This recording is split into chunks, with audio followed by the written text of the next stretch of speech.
हाल ये है, माजरत के साथ, हर नाता ऐसा नहीं होता है, लेकिन वो जो मदरसा गया और चीटिंग किया, दो चार साल भी नहीं, 2-4 महीने आवाज अच्छी थी। हाल ये है कि लोटे में मुंह डाल करके आवाज बनाई, कुछ इधर से डंडी मारा, कुछ इधर से शेर लिया, और उसके बाद स्टेजों पर वो आकर वो मद्दाह रसूल, शायर इस्लाम, बुलबुले बागे रिसालत बन गया है, और मुंह मांगा उसे रकम दी जा रही है। हम उसके पास आखिर मांगने के लिए और अपनी हाजतें लेकर क्यों नहीं जाते? हम अपनी हाजतें लेकर उसके पास क्यों नहीं जाते? नकली बाबाओं, जाली पीरों, दुआ तावीज की दुकान खोलने वालों, खोले हुए लोगों के पास हम अपना सब कुछ खत्म करने के लिए पहुंच जाते हैं। लेकिन अफसोस, उस अल्लाह तबारक व तआला की बारगाह में हम कुछ मांगने के लिए नहीं जाते। अल्लाह तबारक व तआला ने औरतों पर हाकिम बनाया है, और हाकिम बनने का मतलब ये नहीं है डंडा लो और बीवी पर तुल पड़ो। हाकिम बनने का मतलब ये नहीं है कि खाने में नमक ज्यादा है तो उसको गाली गलौज। या अय्युहल्लज़ीना आमनु दुखुलू फिस्सिल्मि काफ़ा औ कमा क़ाल अऊज़ु बिल्लाहि मिनश शैतानिर रजीम या अय्युहल्लज़ीना आमनु क़ू अनफुसकुम व अहलीकुम नारा सदक़ल्लाहुल अज़ीम व सदक़ रसूलुहुन नबियुल अमीनुल मकीनुल करीम।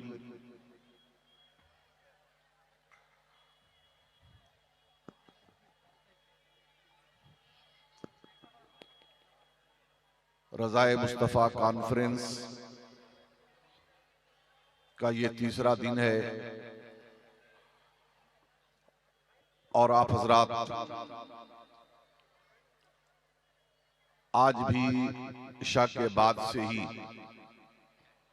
बल्कि मुझको लगता है कि मगरिब के बाद से ही नन स्टॉप बगैर इशा की अज़ां और नमाज का ख्याल किए बगैर ये जलसा चलता रहा, जैसा कि आवाज मुझको क़यामगाह पर मिल रही थी। ये बहुत बड़ा अलमिया है। मैं सबसे पहले ये अर्ज कर दूं कि गरचे बड़ी मोहब्बत के साथ मौलाना शब्बीर आलम साहब ने मुझको दावत दी है, और न जाने क्या देखा मुझ में,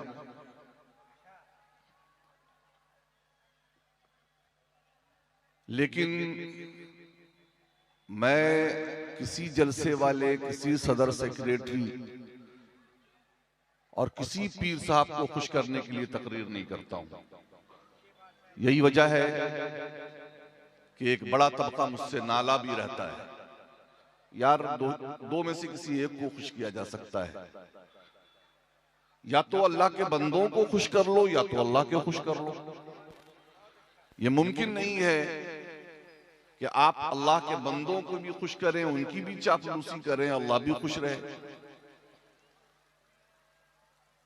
ये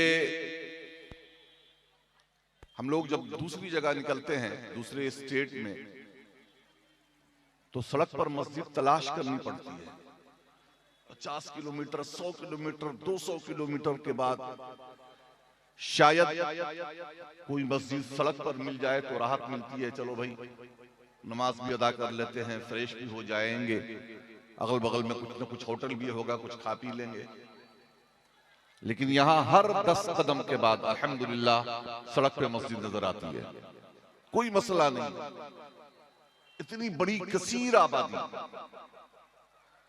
लेकिन ये आबादी का हाल क्या है? हम भेड़ बकरियों की तरह जिंदगी गुजार रहे हैं।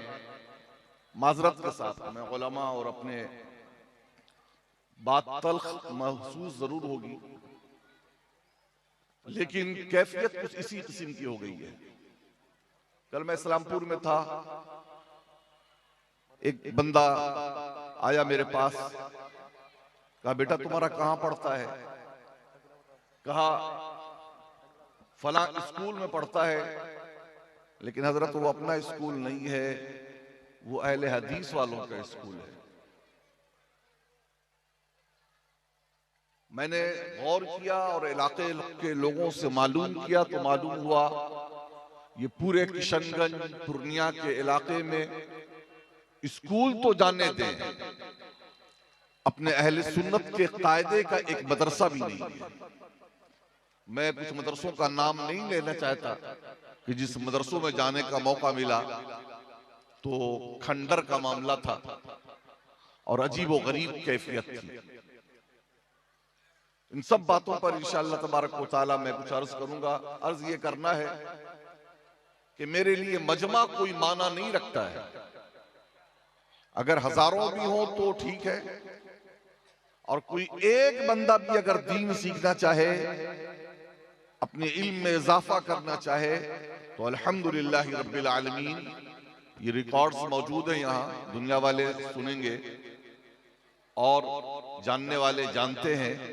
उस एक बंदे के लिए भी मैं अपनी ऑफिस में 1 घंटे तकरीर करता हूँ, बल्कि बहुत ज्यादा बड़े जलसों से मुझे वहशत होने लगती है, क्योंकि हम जानते हैं कि बड़े जलसों में उमूमन तफरीह के लिए हमारे साहिबान तशरीफ लाते हैं। खवातीन का मेला ठेला है, नौजवानों का जम्मे गफीर है।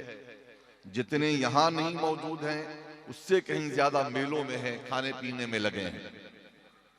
और बैठने वालों की एक बड़ी तादाद हम जैसे खुश्क लोगों की बात सुनने के लिए नहीं आती। वो तो जनाब अजमत रजा साहब जैसे मुतरन्निम आवाज वाले कि मसहूर कुन आवाज से महजूज होने के लिए आती है, हमारे लिए तो आती नहीं है। या फिर हमारे हलचल सिवानी साहब की कशिश होती है जो खींच कर लोगों को ले आती है, वरना हमें तो देखते ही लोग दाएं बाएं निकलना शुरू हो जाते हैं। और हमसे मुराद हम नहीं है, हर वो आलिम जो इस्लाही गुफ्तगू करता हो, जो कुरान और हदीस के मुताबिक दर्स देता हो। बल्कि मैं तो ये कहता हूं कि यार, लोग कहते हैं ना कि ये मंबरे रसूल है, बड़ी माजरत के साथ ये मंबरे रसूल बड़ी ऊंची चीज होती है। अगर वाकई से हम मंबरे रसूल समझते ना, तो इस मंबरे रसूल का जो हश्र हमने बना रखा ना, वो हश्र बनाकर नहीं रखते। 4-5 घंटे 6 घंटे में इस स्टेज का क्या हाल हो जाता है आप ज्यादा जानते होंगे। और उलमा कहते हैं हम वारिसे रसूल, खुद को नहीं कहेंगे, उलमा वारिसे रसूल। अरे अल्लाह के बंदे, ये मुंह और मसूर की दाल। उलमा जरूर वारिसे रसूल हैं, लेकिन हम जैसे चिपद्दी के शोरबे वारिसे रसूल नहीं है। वो तो गौसे आजम जीलानी है, वो तो मोइनुद्दीन चिश्ती हैं, वो तो निजामुद्दीन महबूब इलाही हैं। वो अल्लाह वाले, वो उलमाए रब्बानियीन, वो उलमाए रासिखीन हैं, वो अहलुल्लाह हैं जो वारिसी रसूल हैं। वरना आज के वारिसीन रसूल ने इस प्रोग्राम और जलसे का जो हश्र बनाकर रखा है, अल्लाह मानो वल हफीज। सबसे पहले हम ही जैसे लोगों का हश्र बुरा होना है। सबसे पहले याद रखेंगे, बड़े बड़े प्रवचन दे देना, भाषण दे देना आसान है, लेकिन अल्लाह के हुजूर पहुंचकर जवाब देना भी इन्हें पहले नहीं है, पहले हम ही जवाब देना होगा। या अय्युहल्लज़ीना आमनू लिमा तक़ूलूना मा ला तफ़अलून, ऐ ईमान वालो, ऐसी बातें क्यों कहते हो कि जो करते नहीं। हमारी कहनी और करनी में जमीन व आसमान का फर्क है। अल्लाह हमारी इस तज़ाद बयानी को खत्म कर दे और खौफ इलाही हमारे दिलों में अल्लाह डाल दे, और जहां तक हो सके कुछ करने की अल्लाह तौफीक बख्शे। थोड़ी देर अगर बर्दाश्त करेंगे, ये बेपर्दा और बापर्दा खवातीन का भी एक बड़ा इज्तिमा है, अच्छी बात है। औरतों का भी इंतजाम होना चाहिए, जरा और बेहतर तरीके से हो सकता है, होना चाहिए। क्योंकि जिस तरीके से इस भारत की धरती पर गैरों ने हमें दूसरे दर्जे का मुसलमान बनाया है, इंसान बनाया है, शहरी बनाया है, हमने भी इन औरतों को दूसरे दर्जे का मुसलमान बना दिया है। याद रखें, हमारा मुआशरा जो तबाही की तरफ बड़ी तेजी के साथ जा रहा है, उसकी बड़ी वजह यह भी है कि औरतों के अंदर दीन की बड़ी कमी है, दीन की बड़ी किल्लत और दीन का बड़ा फुकदान है। यही वजह है कि मर्द हजार कोशिश करता है, औरतें घर में अपनी जिंदगी तब्दील नहीं करती और घर में अच्छा माहौल नहीं बनता है तो बच्चे अच्छे नहीं बना करते हैं।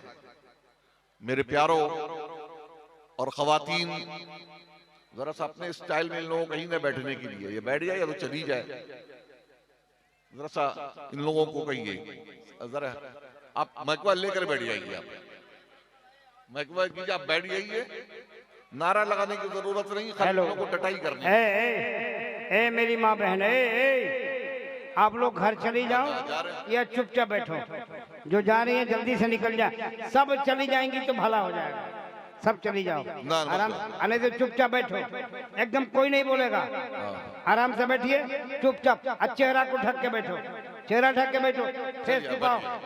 अब बैठ जाइए, मैकवा नीचे कर लीजिए, तो घुमा लीजिए, बस छोड़ दीजिए, बैठिए, सुकून से जरा सा बैठो तो कुछ काम की। देखो, हम टेप रिकॉर्डर लेकर नहीं आए हैं, हम चेहरे देखते हैं, हालात देखते हैं और जैसी जरूरत महसूस हम करते हैं वो हम समझाने की कोशिश करते हैं। हमारी बहनें भी हैं, बेटियां भी हैं, बच्चियां भी हैं, हमारे नौजवान भी हैं, नई नस्ल भी है। इन नौजवानों को, नई नस्लों को बचाना हमारे लिए बहुत बड़ा चैलेंज है। आज हम एक दो फितनों से नहीं जूझ रहे हैं, आज अनगिनत फितने हमारे मुआशरे में और हमारी सोसाइटी में हैं, जहां हमारे बच्चे, हमारे नौजवान किस्म किस्म के नशे के शिकार हो रहे हैं। अदब, तमीज, तहजीब का दायरा तंग होता चला जा रहा है। जहां तालीम से दूर हैं, जहां दीगर खुराफात में पड़े हुए हैं, वहीं हमारी बच्चियों का हाल ये है कि उन्हें भी गीबत, चुगली से आगे बढ़कर मामला अब फिल्मों के जरिया, सीरियल्स के जरिया ज़हन दिमाग गंदा होता चला जा रहा है। बाज़ बातें कहने में भी शर्म आती है, लेकिन याद रखें, इशारों से ही सही अपनी बहनों, अपनी बेटियों और अपनी घर की खवातीन की इस्लाह करना भी हमारी जिम्मेदारी है। याद रखें, बहुत से लोग अपनी बच्चियों को और अपने बहनों को कोई नसीहत नहीं कहते, उन्हें बयान करते हुए शर्म आती है कि क्या चल रहा है। हाँ, खुलकर आप न बयान करें, लेकिन पर्दे के साथ इशारों में आप जरूर बयान कर सकते हैं। चुनांचे नबी करीम सल्लल्लाहु ताला अलैहि वसल्लम के बाद के सामने खवातीन आती थीं और हुजूर अलैहिस्सलातु व तस्लीम बड़ी खूबसूरती के साथ उनके जवाब देती थी। वो आड़ में, पर्दे में इशारे से सवाल करती थी और हुजूर अलैहिस्सलातु व तस्लीम उनका जवाब दिया करते थे। आज याद रखें, 10 लाख से ज्यादा हमारी मुस्लिम बच्चियां मुर्तद हो गई हैं और पूरा देश इसमें शामिल है। कोई एक स्टेट नहीं है, कोई एक खित्ता नहीं है। बिहार भी है, झारखंड भी है, बंगाल भी है, उड़ीसा भी है, महाराष्ट्र भी है, कर्नाटक भी है। हर इलाके से बच्चियों की एक बड़ी तादाद मुर्तद हो गई है। वजह क्या है? वजह यह है कि ना बाप अपनी जिम्मेदारी निभा रहा है और ना माएं अपनी जिम्मेदारी निभा रही है। आज मैं कोशिश करता हूं कि अपनी गुफ्तगू का ज्यादातर हिस्सा खवातीन के लिए मैं मुख्तस करता हूं। आप बेटियां जरा सा आप मुतवज्जे रहो और इंशाल्लाह मेरी भाषा भी समझ में आएगी। मैं बहुत गाढ़ी उर्दू बोलने की कोशिश तो नहीं करूंगा। इससे पहले वाले बंगला पे बोल रहे थे, बंगला तो मुझे नहीं आता, लेकिन इंशाल्लाह मैं बहुत शुद्ध उर्दू नहीं बोलूंगा, आसान बोलूंगा, आपको समझ में आएगी। क्योंकि जलसों में औरतें आती तो हैं, लेकिन उन औरतों के लिए तकरीरें ना के बराबर होती हैं। याद रखें, आप अपने आप को दूसरे दर्जे का मुसलमान नहीं समझे। आपकी बड़ी कुर्बानियां हैं, आपका बड़ा मकाम और मर्तबा है। और ये जो अजीम इंसान है, वो जुमला सुना होगा, तुम लोगों ने भी सुना होगा, आप लोगों ने भी सुना होगा, हर बड़े इंसान को बड़ा बनाने के पीछे किसी न किसी औरत का हाथ होता है। अरे आओ को तो जाने दो, दूसरों को तो जाने दीजिए। वो हमारे नबी पाक सल्लल्लाहु ताला अलैहि वसल्लम जो साहिबे मुख्तार थे, जो साहिबे इख्तियार थे, जो मुख्तार कुल थे, वो किसी के मोहताज नहीं थे अल्लाह के सिवा। लेकिन हम देखते हैं कि वो आका करीम सल्लल्लाहु ताला अलैहि वसल्लम की पीठ पर भी उनकी प्यारी बीवी सैयदा खदीजतुल कुबरा रज़ियल्लाहु ताला अन्हा का हाथ नजर आता है। हजरत सैयदा खदीजा का नाम सुना है? कितनों ने नाम सुना है? जरा हाथ उठा के बताओ खदीजा का नाम। जरा सवाल जवाब का सेशन भी चलता रहेगा। मैं आज फिर भूल गया, कुछ इनाम लेकर के आता मैं, कलम वलम, ताकि तुम लोगों का चलो अच्छा मेरी किताब होगी जामे शहूद, जो सही जवाब दे देगा उसको इनाम में वो दे देंगे। जामे शहूद लाया है? देखो तो लाओ जरा जामे शहूद लाओ, आज वही किताब इनाम में दे देंगे। अच्छा उर्दू कितनों को पढ़ने आती है? जामे शहूद दो। उर्दू कितनों को पढ़ने आती है? जरा हाथ उठा के तुम बताओ। माशाल्लाह ठीक ठाक है, मदरसे के बच्चे नहीं उठाएंगे, है ना? उर्दू कितनों को पढ़ने आती है? जरा बच्चियां उठाएं, 2 4 5 6 7 8। चलिए माशाल्लाह, चलो ठीक है, कम से कम ये तुम तक पहुंचेगी ये किताब, तो इस बहाने ही सही कितनों को उर्दू पढ़ना आ जाएगा। सैयदा खदीजा, सैयदा खदीजा कौन है? कोई बता सकता है बच्चियों में? माशाअल्लाह कौन है? हजरते हुजूर अलैहिस्सलातु व तस्लीम की पहली बीवी, हुजूर की पहली बीवी का नाम सैयदा खदीजा है। अभी आधा मैं बोल दिया है, इसलिए नाम अभी नहीं मिलेगा। सैयदा खदीजा किस वक्त हुजूर ने उनसे निकाह किया? गौर से सुनो, हुजूर ने निकाह उनसे उस वक्त किया जब हुजूर की उम्र 25 साल की है और हजरत सैयदा खदीजा बेवा हैं, उम्र 40 साल है। लेकिन हुजूर अलैहिस्सलाम के पास रिश्ते आ रहे थे, रिश्ते आ रहे थे। कैसे रिश्ते ना आए? वो जो चांद से ज्यादा दमकता हुआ रसूल है, फूलों से ज्यादा महकता हुआ रसूल है, कायनात के हसीनों का हुस्न जिसके कदमों पे कुर्बान हो जाए, उस हसीन से मोहब्बत का और निकाह का पैगाम किस घर से ना आए। चुनांचे हुजूर ने देखा कि अगर हम हसीनों से निकाह कर लेंगे तो हसीनों को तो उनका हक मिल जाएगा, लेकिन बेवाएं महरूम रह जाएंगी। अगर हमने ऊंचे खानदान वाले कुरैशियों से हमने निकाह किया तो उनको तो उनका हक मिल जाएगा, लेकिन बेवाएं सुबह क़यामत तक सिसकती रहेंगी। इसलिए मेरे आका 40-25 साल की जवानी में 40 साला बेवा सैयदा खदीजतुल कुबरा रज़ियल्लाहु ताला अन्हा को अपने निकाह में लेकर जमाने को ये पैगाम दिया, ऐ जमाने वालों, तुमने अब तक सुहागनों को अभागन बनाया है, लो मोहम्मद एक अभागन को आज सुहागन बनाता है। तेरे आने से रौनक आ गई गुलजारे हस्ती में, शरीके हाले किस्मत हो गया फिर फजले रब्बानी। याद रखें, अभी हुजूर नबी होने का हुजूर ने ऐलान नहीं किया है ना, लेकिन हुजूर अलैहिस्सलातु व तस्लीम गारे हिरा पर जाने आने लगे हैं। गारे हिरा का नाम कितनों ने सुना है? बताओ, गारे हिरा, माशाअल्लाह। और कोई बोल? चलो जो नहीं, जो उठा दिए उठा दिए। जिन्होंने मैं बताता हूँ गारे हिरा क्या है। गारे हिरा पहाड़ का वो गार है, वो जगह है, वो पहाड़ का वो हिस्सा है जहां नबी करीम सल्लल्लाहु ताला अलैहि वसल्लम इबादत के लिए जाया करते थे, जहां हुजूर बोलो इबादत के लिए जाया करते थे।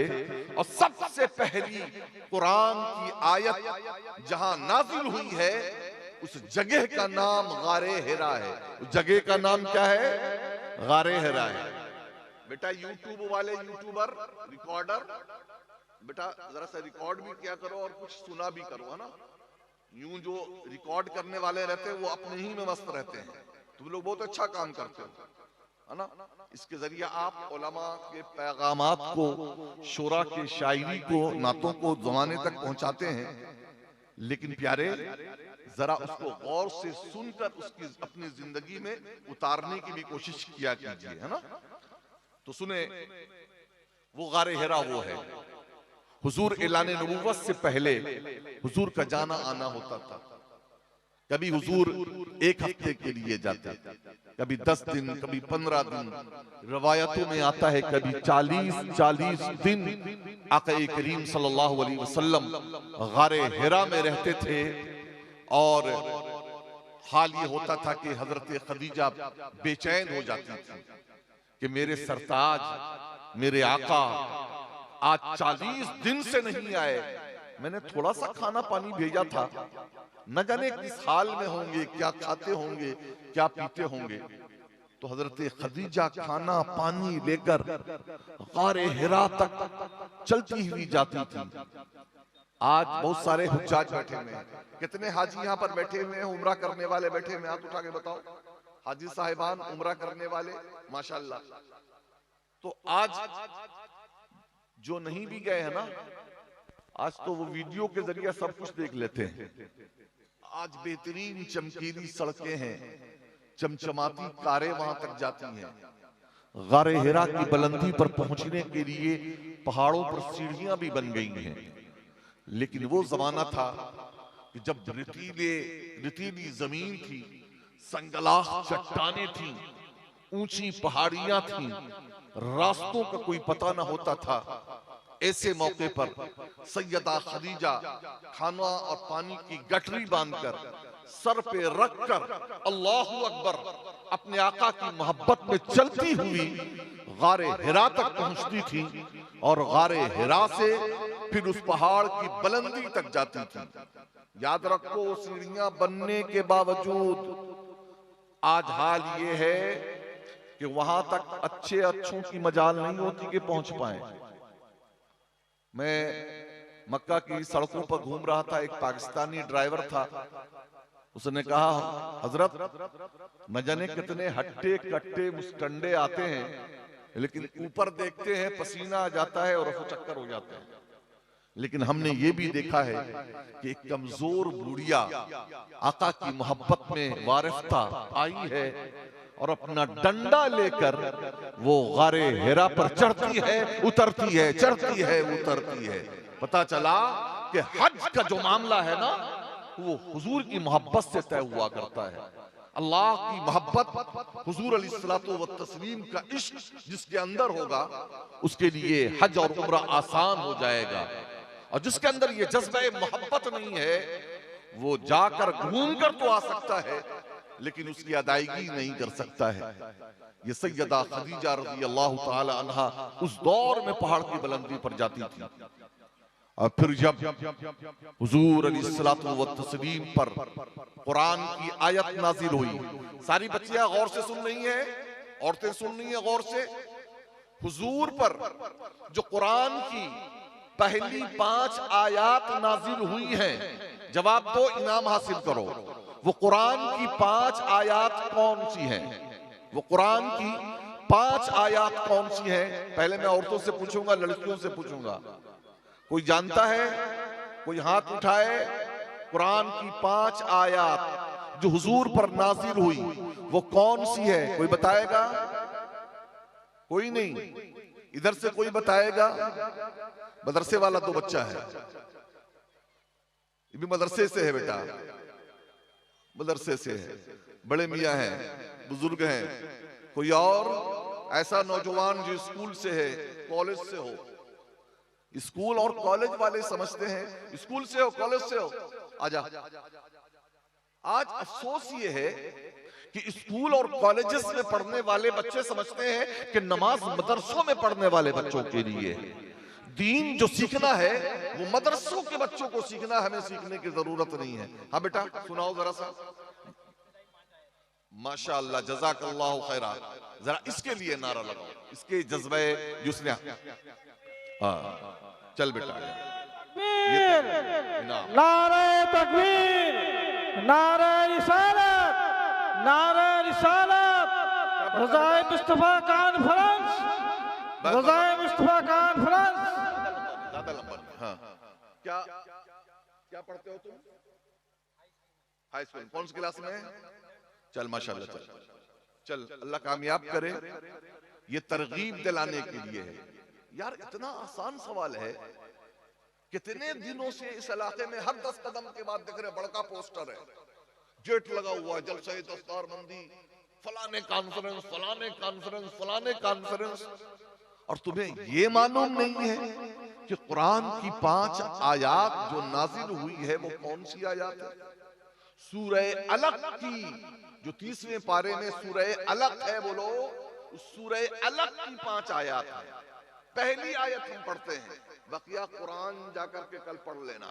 बिस्मिल्लाहिर्रहमानिर्रहीम, इक़रा बिस्मि रब्बिकल्लज़ी खलक़। आई बात समझ में? ये इब्तदाई 5 आयत सबसे पहले हुजूर अलैहिस्सलातु व तस्लीम पे नाजिल हुई है।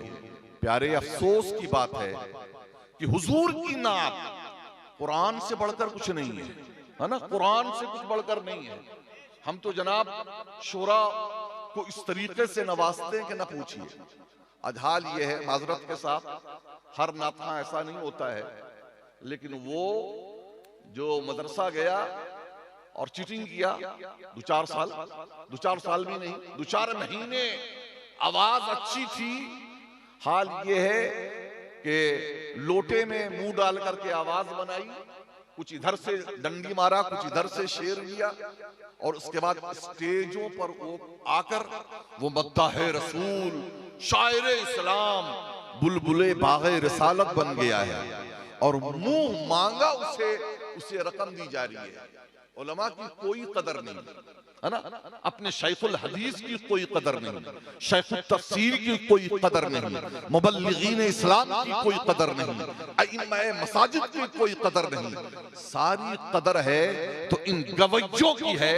और इन नाथाओं में नहीं कहता हूं, नाथ से अगर वाकई मुसलमान को मोहब्बत होगी तो उसे कुरान से भी मोहब्बत होगी, कि कुरान से बढ़कर नबी करीम सल्लल्लाहु तआला अलैहि वसल्लम की नात कुछ और नहीं है।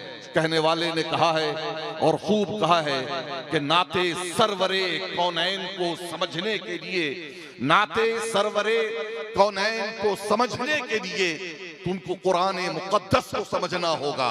यकीनन अगर हुजूर से इश्क है, हुजूर से मोहब्बत है, तो कुरान से ताल्लुक पैदा करो, क्योंकि कुरान अलहम्द से लेकर वन्नास की सीन तक हुजूर अलैहिस्सलाम का जिक्र है, हुजूर की सीरत है, हुजूर की नात है। और सुनो, ये मेरा जोरे खताबत नहीं है, ये मेरी लफ्फाजी नहीं है। अम्मा आयशा सिद्दीका फरमाती हैं, हुजूर के पास, उनके पास एक सहाबी आए, कहने लगे कि अम्मा बताएं तो सही कि हुजूर अलैहिस्सलाम का अखलाक कैसा था। तो हजरत आयशा ने क्या फरमाया? क्या तुमने कुरान नहीं पढ़ा है? काना खुलुकुल कुरान, मेरे महबूब का अखलाक सरापा कुरान है, कुरान की आयात हैं, कुरान के पारे हैं। तो जो बंदा हकीकतन कुरान पढ़ ले और कुरान से अपना ताल्लुक कायम कर ले, उससे बढ़कर कोई हुजूर से इश्क का मामला हो नहीं सकता। आज अफसोस है कितने ऐसे लोग हैं, माजरत के साथ, कितने ऐसे लोग हैं जो वाकई कुरान पढ़ना जानते हैं। अभी मैं देख रहा था, इत्तेफाक की बात, एक कभी जो है ना सोशल मीडिया पर कुछ काम की वीडियो पे नजर पड़ जाती है। एक शिया का जाकिर पकड़ा गया था ना, जाकिर को जो कहते हैं, उनका अपना तकरीर करने वाला, वो पकड़ा गया एक बंदे का। तो उसने कहा अच्छा तुमको कुरान पढ़ना आता है? सामने वाले एंकर ने कहा जरा पढ़ के सुनाओ कुरान। कहा हाँ कुरान आता है, पढ़ना। कहा पढ़ो। अब हाल ये कि वो एक आयत नहीं पढ़ सकता है साहब, एक आयत, वो हर आयत में 2 गलतियां 4 गलतियां, ये ठीक करो, ये ठीक करो, ये ठीक करो। आखिर में वो मैदान छोड़कर भाग गया। जी हाँ, आज हमारे यहाँ भी ऐसे जाकिरीन, ऐसे खुतबा, ऐसे वाइज़ीन, ऐसे शोरा मिल जाएंगे कि कुरान उनके सामने अगर रख दिया जाए तो चारों खाने चित। मैंने किताब लिखी है, नादगोई की तारीखी रिवायत और मुरव्वजा बेइतदालियां। हम अपने नातखानों को हम फ्री में देते हैं, है ना? हाँ, या फिर आप जैसे लोगों से कहते हैं कि आप ले और उन्हें इसाले सवाब की नीयत से दे दें। उसमें मैंने मसलक आला हजरत की रोशनी में कायदे से मैंने उनका क्लास लगाया है कि अल्लाह के लिए जरा रहम करें खुद पर भी और कौम के ऊपर भी रहम करें। हकीकत तो ये है कि ये काबिले रहम कम है, ये ऐसे लोग। मैं सबसे पहली बात मैं बता दूं, मैं उलमा की अगर बात करता हूं, वाइज़ीन की और शोरा को, तो सब शामिल नहीं है। जो अच्छे लोग हैं वो अच्छे लोग हैं, अच्छे। मेरा दिल कभी कभी करता है कि इस जगह से यार मैं कूद कर भाग जाऊं, ये मैं कहां फंस गया हूं, जलसों और इस चीजों का हाल जो बुरा हुआ है। लेकिन फिर मेरे बाज़ अहबाब कहते हैं कि अगर अच्छे लोग भी छोड़ देंगे तो कौम करेगी क्या? जो मिलेगा उसी से काम चलाएंगे। तो हकीकत ये है कि जो ऐसे लोगों को दावत देते हैं, मदऊ करते हैं, और जो कौम का वक्त खराब करते हैं और कौम का इस्तेहसाल करते हैं, अल्लाह के लिए याद रखें, हम सबको ऐसे को अल्लाह के हुजूर में जवाबदेह होना है, जवाब देना है। तो मैं अर्ज कर रहा था कि कौन सी बात पर ये आ गई थी, जिक्री बात जिम्नन आ गई थी ये बात। हाँ, नाज शरीफ के हवाले से कुरान पढ़े, कुरान असल कुरान है। कुरान अच्छों को पढ़ना नहीं आता है। मैंने अर्ज किया ना कि भाई आज जलसा है आपके यहाँ, जलसे का मतलब ये तो नहीं है कि मगरिब की नमाज की छुट्टी है। जलसों का मतलब ये तो नहीं है कि इशा की नमाज नहीं पढ़ी जाएगी। ईमान से अपने दिल पे हाथ रखिए और बताइए कि कितने लोगों ने इशा की नमाज पढ़ी है। मैं हाथ नहीं उठवाऊंगा, मुझे आपको शर्मिंदा और रुस्वा करना मकसद नहीं है। मकसद मेरा यह है कि जलसे से हमें हासिल किया हुआ कि जलसे के दिन भी हम नमाज के लिए मस्जिद में ना जाएं। एक तरफ अज़ान होती रहे, एक तरफ माइक चलता रहे। हमारे बुजुर्ग आलिम दीन बैठे हुए हैं, दीगर उलमा बैठे हुए हैं। क्या किसी भी तरीके से ये जायज है, मुनासिब है? आज हमारा दुश्मन एक्टिव है, वो कुछ नहीं कर रहा है। हमारे आरास में आकर हमारे उर्स की कैफियत दिखाकर, हमारे जलसों की कैफियत दिखाकर, हमारे मदरसों की कैफियत दिखाकर लोगों को बदअकीदा बनाया जा रहा है। ये देखो, ये सुन्नी है, सुन्नत से जिनका कोई ताल्लुक नहीं। सुन्नत को जाने तो साहिबो, जिनका फर्ज से कोई ताल्लुक नहीं है, वो अपनी सुन्नत का डंका बजा रहे हैं और नारे लग रहे हैं मसलक आला हजरत। पहली बात तो मसलक तो एक ही है, मसलक अहले सुन्नत व जमात। मसलक के माना होता है रास्ता के, आला हजरत का रास्ता। तो माजल्ला क्या मसलक आला हजरत ये है कि नमाज जलसा होता रहे, नमाज ना पढ़ी जाए? मसलक आला हजरत ये है कि हुजूर के इश्क के नाम पर तमाशा किया जाए? मसलक आला हजरत ये है, मसलक आला हजरत दीन के तहफ्फुज़ का नाम है। मसलक आला हजरत हुजूर की सुन्नतों को आम करने का नाम है। मसलक आला हजरत फराइज़ व वाजिबात की हिफाजत का नाम है। मसलक आला हजरत अहले बैत अताहर की मोहब्बत का नाम है। मसलक आला हजरत नमाजों की हिफाजत का नाम है। आला हजरत इमाम अहले सुन्नत रहमतुल्लाह ताला अलैह का वाकया याद आता है। आखिरी वक्त जब आपका था, ज़ईफ़ी के आलम में चलकर मस्जिद नहीं जा सकते थे। ऐसे मौके पर कहा मुझे पकड़कर मस्जिद ले चलो। एक खादिम दाएं है, एक खादिम बाएं है, और आपका पांव घसीट रहा है जमीन से, और इस हाल में घसीटते हुए अपने पांव को मस्जिद में पहुंचते हैं और फर्ज नमाज जमात के साथ अदा करते हैं। सुभान अल्लाह। और जब वापस आए हैं ना, तो खादिम ने कहा कि हुजूर, इस तकलीफ के साथ इस तरीके से जमात में जाने की क्या जरूरत थी? रुखसत है। अगर आप जमात छोड़कर घर में नमाज अदा कर लेते तो यकीनन जमात छोड़ने का वबाल आपके सर नहीं आता। आला हज़रत ने क्या कहा है, सुनो। फरमाया, हाँ फतवा तो यही है, हाँ फतवा तो यही है, लेकिन मेरा दिल ये मानने के लिए तैयार नहीं हुआ कि आका करीम सल्लल्लाहु अलैहि वसल्लम की सुन्नत ये है कि हुजूर ने भी इसी तरीके से अबू बकर अली का सहारा लेकर आखिर वक्त में घसीटते हुए मस्जिद में दाखिल हुए थे और नमाज जमात के साथ अदा की थी। हम हुजूर के गुलाम हैं, मुस्तफा जाने रहमत सल्लल्लाहु अलैहि वसल्लम की गुलामी का पट्टा हमारे गलों में है, तो फिर कैसे मुमकिन है कि हम नमाज की जमात छोड़ दें और अपने घर में रहें। सुभान अल्लाह, सुभान अल्लाह। तो ये आला हजरत की जात है। प्यारे, अपनी मस्जिदों को आबाद कीजिए। अल्हम्दुलिल्लाह मस्जिदों तो कदम कदम पर नजर आती हैं, लेकिन जिस तरीके की आबादी है उस तरीके की नमाज में मस्जिदों में वो आबादी नजर नहीं आती जिस तरह की आबादी मस्जिदों में होनी चाहिए। और कुरान से अपना ताल्लुक पैदा कीजिए। ये नमाज और कुरान दो चीजें ऐसी हैं जो मुसलमानों को कामयाबी की मंजिलें तय कराती हैं। अल्लाह की कसम, वो मुसलमान कभी कामयाब नहीं हो सकता जो नमाज छोड़कर कुरान से अपना ताल्लुक तोड़कर ये समझता है कि वो कामयाबी की मंजिलें तय कर लेगा। कभी कामयाब नहीं हो सकता है। आज हम कामयाबी के लिए दर बदर की ठोकरें खाते हैं, लेकिन हमारी मस्जिदों से रोजाना 5 वक्तों में 10 बार अल्लाह का मुनादी आवाज देता है, हय्या अलल फलाह, आओ कामयाबी की तरफ, आओ कामयाबी की तरफ। आज जानते हैं कामयाबी का फरेब देकर, धोखा देकर लोगों को लूट लिया जा रहा है। कामयाबी का धोखा देकर, नारा देकर, दावत देकर लोगों के साथ बड़े बुरे सलूक हो रहे हैं। आपने सुना होगा कि न जाने कितने बैंक और कितनी कंपनियां वजूद में आई हैं जो आपको हर जगह है। ये आपके बंगाल में तो एक चीज और बहुत ज्यादा है, लॉटरी वाला। यहाँ चलता है कि नहीं चलता है मौलाना लॉटरी? लॉटरी बहुत ज्यादा है। एक कागज का टुकड़ा लो, सोचते हैं रातों रात हम लखपति और करोड़पति किसी तरीके से बन जाए।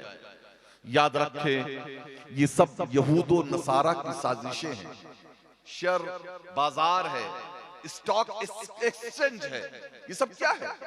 ये आपको कामयाबी के नाम पर ये धोखा देने के लिए दुकानें यहूदियों ने खोली हुई है। और जब आप उसमें इन्वेस्ट करते हैं ना, पैसे लगाते हैं, वो पूरी तरीके से आपको देख रहे हैं। जब तक थोड़ी थोड़ी रकम आपकी रहती है वो आपको बहलाते रहते हैं।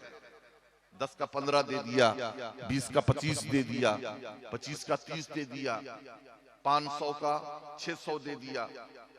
लेकिन जो ही आपने 50,000 लगाया, जहीं आपने लाख, 2 लाख, 5 लाख लगाया लाले आकर, उसी वक्त फौरन वो हाथ खींचते हैं कि भाई लॉस हो गया है और हमारा घाटा हो गया है, और आपका 50,000 रुपए, लाख, 5 लाख, 10 लाख रुपए, 50 लाख और करोड़ रुपए लोगों ने इसमें लगाया है, और लगाने के बाद वो डूब चुका है। हाल जानते हैं क्या हुआ? लोगों ने खुदकुशियां कर ली हैं, हार्ट अटैक आ गया है। बॉम्बे में इसी तरीके का एक बैंक खुला जो 25% और 30% और 40% मुनाफा दे रहा था। अब उसमें मौलवी साहब लोग भी बहुत आगे आ गए, हमारे इमाम साहिबान और मदरसे के मुदर्रिसीन भी आ गए कि आमदनी कम है, चलो यही इसी में लगाते हैं। रातों रात मेरे पास भी कुछ लोग आए, हमने कहा यार मेरे पास ज्यादा पैसा वैसा नहीं है, खाबो परेशान आप लोग ना करें, लगे। जानते हैं 6 महीने, सिर्फ 6 महीने के बाद वो बैंक सब कुछ समेट कर रफू चक्कर। आपका भी हुआ क्या? सहारा में देखिए बैठे हुए हैं गवाही, वो रफू चक्कर। मामला ये हुआ कि औरतों को तलाकें हो गई, उन्होंने घर का सारा सोना उठाकर उसी में लगा दिया था। हार्ट अटैक आ गया, मर गए लोग। ये क्या है? लालच में, दुनिया की लालच में। प्यारे, ये अल्लाह का मुनादी कामयाबी की तरफ तो बुलाता है, कम टू सक्सेस, आओ कामयाबी की तरफ, हय्या अलल फलाह। लेकिन अफसोस हम उस कामयाबी की तरफ आने के लिए तैयार नहीं है। मस्जिद में आइए, नमाज अदा कीजिए। वो जो मालिकुल मुल्क है, जिसको खजाने की चाबियां जिसके पास है, उसकी बारगाह में उठाकर दुआ कीजिए, हाथ उठाकर। देखिए आपके मसले हल होते कि नहीं होते, हल होते हैं कि नहीं होते। हजरत मौला अली शेर खुदा रज़ी अल्लाह ताला अन्हु का बड़ा प्यारा कौल है। फरमाते हैं कि जब अल्लाह के कुर्ब में मैं बैठना चाहता हूं तो नमाज अदा करता हूं। अल्लाह के कुर्ब में जब मैं बैठना चाहता हूं तो नमाज अदा करता हूं, और जब अल्लाह से बात करना चाहता हूं तो कुरान की तिलावत करता हूं। कुरान की तिलावत करेंगे तो गोया अल्लाह से आप बात करेंगे। आज कोई बड़ी शख्सियत आ जाए तो हर बंदा हजरत से मिलना चाहेगा, हर बंदा अपने ही दावत देना चाहेगा, अपने मसाइल बताना चाहेगा। प्यारे, वो आपका रब रोजाना आपको दावत देता है, पुकारता है कोई बंदा जो मुझसे मांगे, अपनी जरूरतें पेश करे, मैं उसकी जरूरतें पूरी कर दूं। लेकिन हम उसके पास आखिर मांगने के लिए और अपनी हाजतें लेकर क्यों नहीं जाते? हम अपनी हाजतें लेकर उसके पास क्यों नहीं जाते? नकली बाबाओं, जाली पीरों, दुआ तावीज की दुकान खोलने वालों, खोले हुए लोगों के पास हम अपना सब कुछ खत्म करने के लिए पहुंच जाते हैं। लेकिन अफसोस, उस अल्लाह तबारक व तआला की बारगाह में हम कुछ मांगने के लिए नहीं जाते। मेरे भाइयों, हमें अल्लाह से अपना ताल्लुक मजबूत करना होगा। और आखिरी में चंद बातें मैं अर्ज करना चाहता हूं आज की खवातीन के हवाले से, कि आज हमें मालूम हुआ, मैंने मौलाना शब्बीर साहब से पूछा कि जरा अपने यहाँ के हालात बताएं कि यहाँ के मामलात क्या हैं। तो बताया जहेज की लानत बहुत बढ़ चुकी है। जहेज की बुनियाद पर आज हमारे मुस्लिम मुआशरे में कमोबेश पूरे इस भारत वर्ष में गैरों की तरह जहेज की लानत इतनी बढ़ गई है कि अल अमानो वल हफीज, हमारी कितनी बच्चियां, बेटियां, बहनें जिनके सर के बाल सफेद हो रहे हैं, वो रिश्तों के इंतजार में बैठी हुई हैं कि काश हमारे दरवाजे पर भी कोई दस्तक दे, हमारे घर भी कोई रिश्ता आ जाए। लेकिन सिर्फ दौलत न होने की बुनियाद पर, बाप के पास पैसे न होने की बुनियाद पर हाल ये है कि वो घरों में बैठी हैं और उनके हाथ पीले नहीं होते। क्या इसका वबाल आप पर नहीं आने वाला है? हम लाखों लाख रुपए खर्च करके जलसे करते हैं, आखिर उन गरीब बच्चियों की शादियों का इंतजाम कौन करेगा? एक साहब मुझसे कहने लगे कि हजरत, अब सोचा है मैंने कि लोगों को हज और उम्रा के लिए गरीबों को भेजूंगा। हमने कहा अल्लाह के बंदे, हज हर एक पर फर्जी नहीं है। जब फर्ज नहीं है तो जबरदस्ती किसी को हज कराना, उम्रा कराने की क्या जरूरत है? न जाने कितनी जरूरतें हैं लोगों की। मैंने कहा कितनी बच्चियां बैठी हुई हैं, उन बच्चियों की शादियों का तुम इंतजाम कर दो। न जाने कितने घर ऐसे हैं जहां आज भी फाका कशी का आलम है। आज हाल यह है कि मर्ज का गिराफ इतना बढ़ गया है और लोग इस कदर बीमारी में मुब्तला है कि अलमानो वल हफीज। आज आप बाजारों में, दुकानों में और मार्केट में आप अगर किसी चीज की दुकान खोलेंगे तो इस बात की गारंटी नहीं है कि वो चलेगी कि नहीं चलेगी। लेकिन आप अगर बाजार में आज अगर मेडिकल स्टोर खोलते हैं ना, तो इस बात की गारंटी का मेडिकल स्कूल चलना ही चलना है। प्रॉफिट भी बहुत है, मरीज भी बहुत है, दवा लेने वालों की तादाद भी बहुत है। आपके अगल बगल, अड़ोस पड़ोस में उन मरीजों को तलाश कीजिए जो जरूरतमंद है और गरीबी की बुनियाद पर वो अपना सही से इलाज नहीं करवा पा रहे हैं, अपने बच्चों का, अपने वालिदैन का इलाज नहीं करवा पा रहे हैं। अल्लाह के लिए उनकी मदद कीजिए। आज हम शायद चाहते हैं कि 1 रुपए दें, लेकिन लोगों को मालूम हो जाए। मस्जिदों में 100 रुपए देते हैं और इमाम साहब के पास पर्ची आती है कि ऐलान कर दें कि फलां साहब ने 100 रुपए मस्जिद में दिया है। अल्लाह के बंदे, इस ऐलान की क्या जरूरत है? या तो बंदों को बताओ या अल्लाह को बताओ। यकीनन तुमने अगर बंदों को बता दिया है तो बंदों ने तो तुम्हारी तारीफ कर दी, अल्लाह के यहां से कुछ नहीं मिलना है। अगर आप चाहते हैं कि आपकी नेकियों का बदला अल्लाह तबारक व तआला की तरफ से मिले तो यकीनन इस तरह दीजिए कि दाएं हाथ से दें तो बाएं हाथ को खबर ना हो। मेरी बात समझ में आ रही है? जाने वाले बहुत से लोग चले गए, हल्के हो गए हैं, लेकिन बात समझ में आ रही है? तकरीर मैं थोड़ी सी और कर दूं, खत्म कर दूं? चले तो कुछ बातें अर्ज करता हूं। ये औरतें जो बैठी हुई है ना, इनकी तरबियत की बहुत जरूरत है, और ये तरबियत बिलखुसूस घर के मर्दों को करनी है। वो मर्द बाप की शक्ल में भी हो सकता है, शौहर की शक्ल में भी हो सकता है, भाई की शक्ल में भी हो सकता है, और बेटे की शक्ल में भी हो सकता है। मुझे एक बात का और भी अफसोस है कि जितने उलमा और हुफ्फाज और कुर्रा इस इलाके में पैदा होते हैं, किसी और इलाके में नहीं होते। हिंदुस्तान के जिस शहर में चला जाता हूं, कहीं न कहीं किसी न किसी मस्जिद और किसी न किसी मदरसे में किशनगंज, उत्तर दिनाजपुर, कटिहार और पूर्णिया के उलमा, हुफ्फाज, इमाम में दी जाएंगे, है ना? लेकिन उस इतनी बड़ी तादाद के होने के बावजूद आखिर जैसा माहौल यहाँ होना चाहिए, उस माहौल में तब्दीली क्यों नहीं आती है? क्योंकि हम यहाँ आने के बाद अपने हालात के रंग में रंग जाते हैं। हमने देखा किशनगंज शहर में वो मौलवी साहब, बड़ी दाढ़ी, मौलवी ना भी हो, मौलवी नुमा जरूर थे, सर पे टोपी, लंबी दाढ़ी, कुर्ता पैजामा, और पीछे साड़ी पहन करके बेपर्दा उनकी बीवी थी, जो इंतहाई बेबाकी के साथ उनकी पीठ पे हाथ रख करके बैठी हुई थी, और वो बाइक पर लेकर चले जा रहे थे। क्या वो जिम्मेदार वो औरत है? जी नहीं। वो जनाब अकबर इलाहाबादी ने पहले ही कहा था, बेपर्दा नजर आई मुझे जो चंद औरतें, अकबर जमीन गैरते कौमी से गड़ गया। पूछा जो उनसे आपका पर्दा वो क्या हुआ? कहने लगी कि अक्ल पे मर्दों के पड़ गया। अक्ल, मर्दों की अक्ल पे पर्दा पड़ा है कि औरतें बेपर्दा हुई हैं, वरना घर का मर्द अगर ये चाह ले तो मुमकिन नहीं है कि औरतें बेलगाम हो जाएं। पांव समेट कर बैठो, पांव समेट कर बैठो, बेपर्दा हो जाए, मुमकिन ही नहीं है। कुरान कहता है अर्रिजालु कव्वामूना अलन निसा, मर्दों को अल्लाह तबारक व तआला ने औरतों पर हाकिम बनाया है।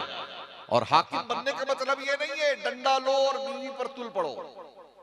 हाकिम बनने का मतलब ये नहीं है कि खाने में नमक ज्यादा है तो उसको गाली गलौज शुरू कर दो।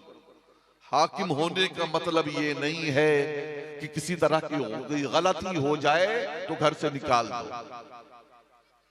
हाकिम होने का मतलब ये है कि अपने घर की औरतों की इस्लाह करो।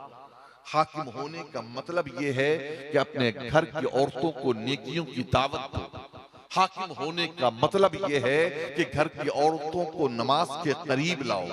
हाकिम होने का मतलब ये है कि घर की औरतों को मेहमान नवाज और बाअखलाक बनाओ। हाकिम होने का मतलब ये है कि घर की औरतों को दीनदार बनाओ। मैंने बात शुरू की थी और बात दूसरी हो गई थी। सुनो, मैं तुमसे अर्ज कर रहा हूं कि जो बड़े मर्द बने हैं वो बड़े मर्द मर्दों के कमाल की वजह कर नहीं बने हैं, औरतों के कमाल की वजह कर बने हैं, है ना? ये अनस बिन मालिक हैं, अजीम साहबी रसूल, मुहद्दिसीन में जिनका शुमार होता है। 2000 से ज्यादा हदीसें रिवायत जिन्होंने की हैं, वो हजरत अनस बिन मालिक को अनस बिन मालिक जैसा अजीम मुहद्दिस बनाने में उनकी अजीम माँ सैयदा उम्मे सुलैम का किरदार है। उनकी माँ का, माँ अगर चाहे ना, बच्चे बड़े अजीम हो सकते हैं, बड़े बड़े बाकिरदार हो सकते हैं। याद रखें, हम हसनैन करीमैन की मोहब्बत में जान देने के लिए तैयार होते हैं, उनकी कुर्बानियों का जिक्र करते हैं। मुहर्रमुल हराम से लेकर आखिरी महीने तक हर जगह हुसैन का तस्करा होता है।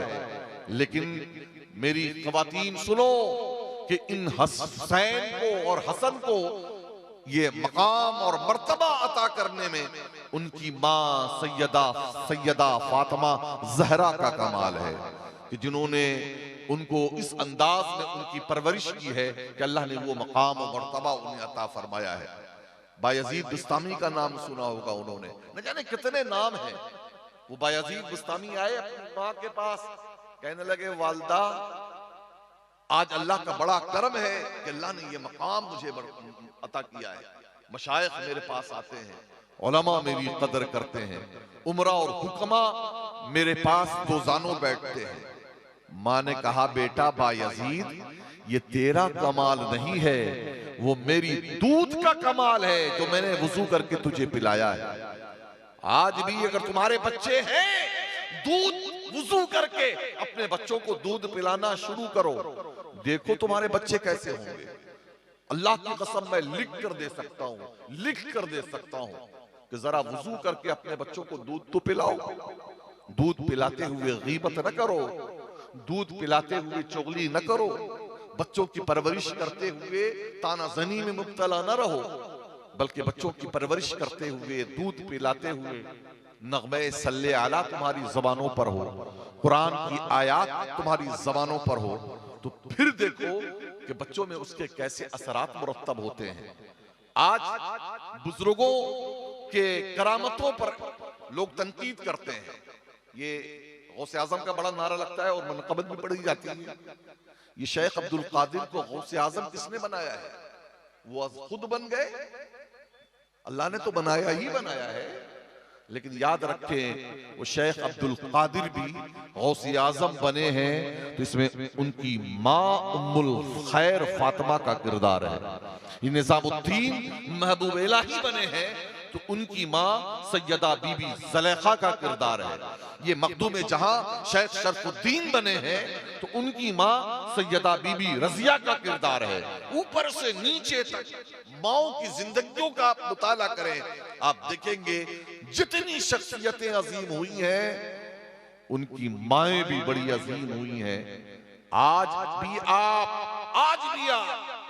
अगर अपने बच्चों की अच्छी परवरिश करेंगे ना तो आज भी अल्लाह तबारक व तआला कोई सलाहुद्दीन अय्यूबी पैदा हो सकता है।